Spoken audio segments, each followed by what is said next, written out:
اللہ کا ایک بندہ تھا، وہ بازار سے گزر رہا تھا، بلکہ اس کی رحمتیں بہانے ڈھونڈتی ہیں۔ ذرا دیکھیے منظر۔ تو اس نے دیکھا ایک شرابی ہے، وہ گندی نالی پہ گرا ہوا ہے اور گندے پانی سے اس کا منہ گندا ہو رہا ہے۔ انسان کے احترام کے ناطے دل میں ترس جاگا اور اس کو وہاں گندی نالی سے اٹھایا اور اس کا منہ دھویا اور گھر کا رستہ دکھایا۔ خیر شام ہوئی، رات پڑی۔ جب پچھلا پہر ہوا تو وہ بزرگ جنہوں نے دن کو شرابی کا منہ دھویا تھا تو وہ مسجد میں تہجد پڑھنے کے لیے آئے تو کیا دیکھا کہ وہی شرابی جو دوپہر کو گندی نالی پہ دھت پڑا تھا آج اس بزرگ سے بھی پہلے مصلی پہ کھڑا ہو کے نماز پڑھ رہا ہے۔ تو بڑی حیرت ہوئی کہ یہ تو وہ دن والا شرابی ہے اور میں نے آج اس کا منہ دھویا تھا، نشے میں دھت پڑا تھا۔ تو حیرت کا اظہار کیا تو ہاتف سے آواز آئی، میرے بندے تو نے اس کا منہ دھو دیا تھا، میں نے اس کا دل دھو دیا ہے۔ تو جب بندہ اللہ کے حضور توبہ کرتا ہے، اس کے حضور معافی مانگتا ہے تو پھر وہ کتنا عطا کرتا ہے، اور بندے کے گناہوں کو معاف ہی نہیں کرتا بلکہ اس کے گناہوں کو نیکیوں میں بدل کے رکھ دیتا ہے۔ یہ بندے پر اللہ کی کرم نوازیوں کے برستے رنگ ہیں۔ التائب من الذنب کمن لا ذنب لہ، گناہ سے توبہ کرنے والا ایسا ہوتا ہے جیسے اس نے گناہ کیا ہوا ہی نہیں۔ حدیث پاک میں آتا ہے کہ قیامت کے دن ایک شخص اپنا نامہ اعمال کھولے گا اور اسے فرمایا جائے گا کہ اپنے نامہ اعمال کو پڑھو، تو وہ نامہ اعمال پڑھنا شروع کرے گا۔ اب اس نے بڑے بڑے جرم کیے ہوں گے اور چھوٹے چھوٹے گناہ بھی کیے ہوں گے۔ اب اللہ سے حیا کرتے ہوئے، شرم کرتے ہوئے جو بڑے گناہ ہیں ان کو چھوڑتا جائے گا، صرف نظر کرتا جائے گا اور چھوٹے چھوٹے گناہ پڑھتا جائے گا۔ جب وہ سارا نامہ اعمال پڑھ چکے گا تو آواز آئے گی، بندے جا، میں تیرے سارے گناہوں کو بدل کے نیکیوں میں تبدیل کر دیا۔ تو وہ کہے گا، اے اللہ ابھی تو میرے بڑے بڑے گناہ رہتے تھے جو میں نے ابھی پڑھے ہی نہیں۔ تو جب یہ بات اللہ کے محبوب نے ارشاد فرمائی تو حضور اتنا مسکرائے کہ صحابہ کو حضور کی داڑھیں نظر آنے لگی۔ پہلے وہ کہہ رہا ہے کہ چھوٹے چھوٹے گناہ پڑھتے اور بڑے چھوڑتا چلا جاتا ہے، اور جب یہ اسے پتا چلا کہ ان گناہوں کو بدل کے نیکیوں میں تبدیل کر دیا جائے گا تو وہ کہتا ہے ابھی تو بڑے بڑے گناہ میرے رہتے تھے۔ تو اللہ کی یہ کرم نوازیوں کے رنگ ہے کہ وہ گناہوں کو بدل کے نیکیوں میں تبدیل کر دیتا ہے، اور بندہ جتنا بڑا گناہ گار تھا جب سچے دل سے اس کے حضور توبہ کرنے کے لیے حاضر ہوتا ہے تو پھر اتنا ہی بڑا نیکوکار بن جاتا ہے۔ سیدنا عمر فاروق رضی اللہ تعالی عنہ کا زمانہ تھا، اور آپ جانتے ہیں وہ ہاتھ میں درہ رکھتے تھے اور گلیوں میں گشت کیا کرتے تھے رات کو۔ دن کو بھی آپ دیکھتے تو ایک شرابی تھا جو ہاتھ میں شراب کی بوتل لیے آ رہا تھا۔ اچانک گلی کا موڑ کاٹا تو آگے حضرت عمر آ رہے تھے، ایک دم ڈر گیا اور دل ہی دل میں کہا، اے اللہ حضرت عمر کے قہر سے بچا لے، ساری زندگی شراب نہیں پیوں گا۔ سچی توبہ کر دی اور جلدی سے وہ شراب کی بوتل بغل میں دبا لی۔ اتنے میں حضرت عمر بھی سر پہ پہنچ گئے اور کڑک کے کہا، گرج کے کہا کہ یہ تیرے پاس کیا ہے؟ تو تھی تو شراب۔ اب ڈرتے ہوئے اس نے کہا، حضور یہ سرکہ ہے۔ تو حضرت عمر فرمایا، نکالو۔ اب وہ تھر تھر کانپ رہے اور بغل سے وہ شراب کی بوتل نکالی۔ جب نکالا تو وہ شراب نہیں تھی، سرکہ بن چکا تھا۔ تو جو اللہ شراب کو سرکے میں بدل دینے پہ قادر ہے، وہ گناہوں کو نیکیوں میں بدل دیتا ہے۔ تو یہ ایک صورت دکھائی کہ دیکھو یہ شراب کو سرکے میں تبدیل کر دیا، تمہارے گناہ بھی نیکیوں میں تبدیل کر دیں گے۔ تم آؤ تو صحیح اس کی چوکھٹ پہ، تم ہاتھ تو پھیلاؤ۔ حضرت داتا گنج بخش علی حجویری علیہ رحمہ کشف المعجوب کے اندر لکھتے ہیں کہ جو فرمایا گیا کہ جس نے توبہ کی اللہ نے اس کی مغفرت کر دی، تو ایک بزرگ کا قول نقل کیا کہ جس کو اللہ نے بخشنا تھا اللہ نے اس کو توبہ کی توفیق دے دی۔ اس کو بلایا ہی اسے ہے جس نے مغفرت کرنی تھی۔ تو توبہ کی توفیق کا نصیب ہو جانا یہ اللہ کی خاص رحمتیں ہیں، اور توبہ کرنے والا اللہ کی خاص رحمتیں پاتا ہے۔ توبہ کرنے والا جب اس کے حضور حاضر ہوتا ہے تو اللہ تعالیٰ اس پہ بہت خوش ہوتا ہے۔ اللہ کے محبوب علیہ السلام نے باقاعدہ ایک مثال سے یہ حقیقت سمجھائی کہ توبہ کرنے والے کے لیے اللہ کی خوشی کا عالم کیا ہوتا ہے، اللہ کیسے خوش ہوتا ہے توبہ کرنے والے پر۔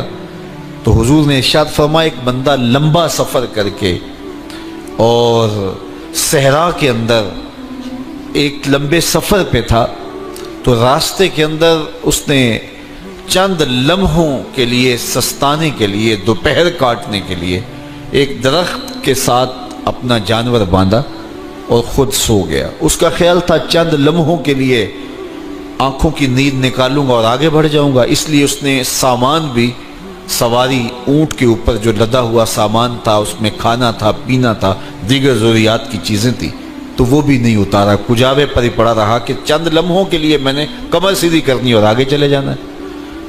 تو تھوڑی دیر کے بعد اس کی آنکھ کھلی تو کیا دیکھتا ہے کہ اونٹ ماں ساز و سامان کے غائب ہے۔ تو صحرا میں اونٹ کا گم جانا زندگی گم جانے کے مترادف ہے۔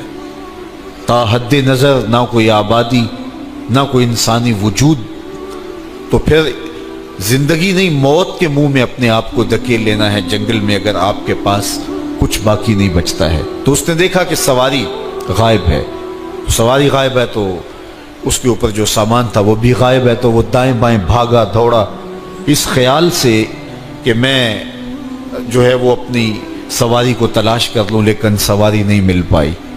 تو پھر وہ دوبارہ آیا اور اسی جگہ بیٹھ گیا، اب موت کا انتظار کرنے لگا۔ چونکہ صحرا میں سواری گم گئی اور میلوں تک انسانی آبادی ہی نہیں ہے، تو وہیں پیاس سے ہلکان ہوا، بے چین ہوا، وہاں درخت کے ساتھ ٹیک لگا کے موت کا منتظر ہو کے بیٹھ جاتا ہے، اور یوں بیٹھے بیٹھے اس کی آنکھ لگ جاتی ہے۔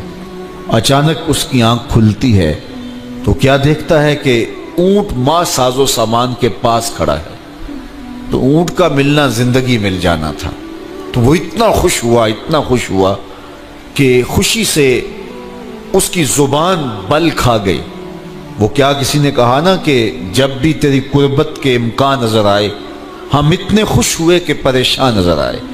تو کہنا تو یہ تھا کہ اے اللہ تو میرا رب اور میں تیرا بندہ، لیکن وہ خوشیوں کے ہجوم میں درک گیا اور کیا کہتا ہے، اللہم انت عبدی وانا ربک، اے اللہ تو میرا رب، تو میرا بندہ اور میں تیرا رب۔ تو اس قدر وہ خوشیوں میں درک گیا کہ اس کو اپنی زبان پہ قابو اور کنٹرول نہ رہا۔ کسی کے آنے سے ایسے ہوش اڑے ساقی کے، شراب سیخ پہ ڈالی اور بوتل میں کباب۔ تو کہتا اللہم انت عبدی وانا ربک، تو میرا بندہ اور میں تیرا رب۔ تو یہ اس کی زبان قابو میں نہ رہی اور وہ بل کھا گیا، خوشیوں کا ہجوم ایسا ہوا۔ تو اللہ کے محبوب نے یہ مثال بیان کرنے کے بعد ارشاد کیا، مجھے بتاؤ اس بندے کو کتنی خوشی ہوئی کہ زبان پہ قابو نہیں، جذبات پہ کنٹرول نہیں، کہنا کچھ ہے بول کچھ رہا ہے۔ تو صحابہ نے عرض کی حضور بہت خوشی ہے۔ تو فرمایا جس طرح یہ بندہ اونٹ کے ملنے پر واپس آنے پہ خوش ہوا، حتیٰ کہ خوشیوں کے ہجوم میں اس کی زبان بھی قابو میں نہیں رہی، یہ بتا رہا ہے خوشیوں کے وفور کا عالم اور مسرتوں اور جو ہے وہ خوشیوں کی کثرت کا عالم بتا رہا ہے۔ تو فرمایا یہ بڑا خوش ہوا جب کوئی بندہ پلٹ کے مالک کی دہلیز پہ آتا ہے، اللہ اس سے بھی زیادہ خوش ہوتا ہے کہ میرا بندہ میری چوکھٹ پہ آ گیا۔ تو پھر اللہ یہ نہیں دیکھتا کہ اس کے گناہ کتنے ہیں، سمندر کی جھاگ کے برابر بھی گناہ ہو تو معاف کر دیے جاتے ہیں، اس لیے کہ میرا بندہ پلٹ کے میری چوکھٹ پہ آیا ہے۔ تو توبہ اللہ کو محبوب ہے، اللہ کو مطلوب ہے، اللہ کو چاہیے کہ بندہ اس کے حضور آئے اور پھر اللہ جل شانہ اس کی مغفرت و بخشش فرما دیتا ہے۔ یہ موسم نور کے موسم ہے، عام دنوں میں بھی توبہ کرو، دن میں کرو یا رات کو کرو، کسی بھی مقام پہ توبہ کرو، اللہ معاف کر دینے والا ہے۔ لیکن یہ خاص ایام تو ایسے ہیں کہ اللہ کی رحمتیں بندوں کو معاف فرما دیتی ہیں، اور اگر کوئی توبہ کا جو ہے وہ دامن پکڑ کے آ جائے، اس کے حضور حاضر ہو جائے، تو پھر اللہ تعالیٰ جل شانہ بندوں کی خطائیں بھی معاف کرتا ہے اور ان کے گناہوں کو بدل کے نیکیوں میں تبدیل کر دیتا ہے۔ خوش نصیب ہیں وہ لوگ جو ان بابرکت ایام میں اپنی بخشش کا سامان کر لیتے ہیں، اور ان سے بڑا بدبخت بھی کوئی نہیں جو ان سہانے موسموں میں بھی پیاسے رہتے ہیں اور ان موسموں میں بھی ان کی بخشش و مغفرت نہیں ہو پاتی۔ رت سہانی ہو، موسم اچھا ہو، تو مجھے بتاؤ کہ جو اس موسم میں بھی اپنے آپ کو محروم رکھے تو اس سے بڑی بد نصیبی کیا ہوگی۔ اللہ کے محبوب علیہ السلام نے منبر کی تینوں سیڑھیوں پہ قدم رکھتے ہوئے آمین آمین پکارا، تو حضور علیہ السلام سے عرض کیا گیا یا رسول اللہ صلی اللہ علیہ وسلم، ہر سیڑھی پہ قدم رکھتے ہوئے آپ نے آمین کہا، تو آپ نے کس بات پہ آمین کہا؟ فرمایا جبریل امین حاضر خدمت ہوئے اور انہوں نے کہا اس شخص کی ناک خاک آلود ہو جو ماہ صیام رمضان المبارک کو پائے اور اپنی بخشش نہ کروا سکے۔ تو میں نے اس پہ آمین کہا کہ اتنا مقدس مہینہ نصیب ہو، اتنا سہانا موسم آئے اور وہ پھر جہاں کھڑا تھا وہی کا وہی کھڑا رہے۔ میں اور آپ اپنا محاسبہ کر سکتے ہیں۔ موسم رحمت اور فصل نور رمضان المبارک اپنا آدھا سفر طے کر چکا ہے، یہ مبارک مہینہ آدھا سفر اس کا بھی باقی ہے۔ تو میں اور آپ ذرا اپنے آپ کو اپنے ضمیر کی عدالت میں کھڑا کر کے اپنے آپ کو دیکھ کر کے دیکھیں، سوچیں کہ ہم نے ان 15 دنوں کے اندر کتنا سفر طے کیا۔ 29-30 شعبان کو ہم جہاں کھڑے تھے، کیا ہم آج بھی وہیں کھڑے ہیں یا ہمارا کچھ سفر بہتری کا ہوا ہے؟ اور اگر ہم وہیں کے وہیں کھڑے ہیں تو پھر ابھی وقت ہے، ہم بقیہ 15 دنوں میں اللہ کی رضا جوئی کے لیے کوشاں ہو جائیں، ورنہ کتنی بڑی وعید ہے۔ جبریل دعا کر رہے ہیں اور اس پہ حضور آمین کہہ کے مہر لگا رہے ہیں، اس شخص کی ناک خاک آلود ہو جو ماہ صیام کو پائے اور اپنی بخشش نہ کروا سکے۔ مجھے اور آپ کو پتہ ہے کہ ہم کہاں کھڑے ہیں۔ بل الانسان علی نفسہ بصیرہ ولو القی معاذیرہ، انسان خود اپنے آپ کو جانتا ہے کہ میں کہاں کھڑا ہوں، وہ اپنے آپ کو خود دیکھتا ہے۔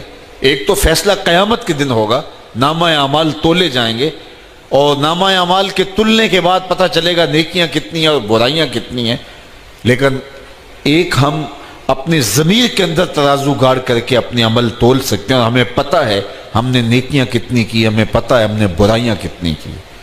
جو نیکیاں کی ان میں اللہ کی رضا کے لیے کتنی کی، لوگوں کے دکھاوے کے لیے کیا کیا، خواہش نفس کے لیے کیا کیا، لوگ اس کو نیکی سمجھتے رہے لیکن ہم تو سمجھتے ہیں وہ نیکی ہے کہ نہیں ہے۔ اس طرح جو برائیاں کی وہ تو برائیاں ہیں۔ تو میں اور آپ اپنے ضمیر کی عدالت میں ترازو گاڑ لیں اور اپنے اعمال کو ابھی تول لیں۔ فرمایا گیا حاسبو قبل ان تحاسبو، قبل اس سے کہ تمہارا حساب کیا جائے تم اپنا حساب پہلے ہی کر لو۔